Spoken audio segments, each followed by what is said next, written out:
રાજ્યમાં ઠંડી વચ્ચે માવઠાના વરસાદની આગાહી કરવામાં આવી છે। ડિસેમ્બરના છેલ્લા અઠવાડિયામાં વરસાદની આગાહી છે।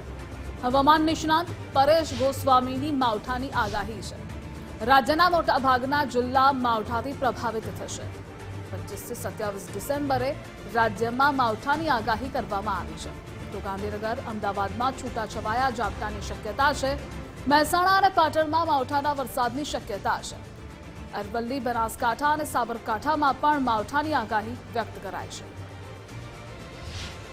પરિબળોને કારણે મધ્ય ઉત્તર રાજસ્થાન ઉપર એક સાયક્લોનિક સર્ક્યુલેશન બની રહ્યું છે અને એ સાયક્લોનિક સર્ક્યુલેશનને કારણે ગુજરાતના અનેક જિલ્લાઓની અંદર માવઠાના વરસાદની શક્યતાઓ છે। ખાસ કરીને 22 ડિસેમ્બરથી ગુજરાતના અનેક જિલ્લાઓની અંદર વાદળછાયું વાતાવરણ થવાનું ચાલુ થઈ જશે।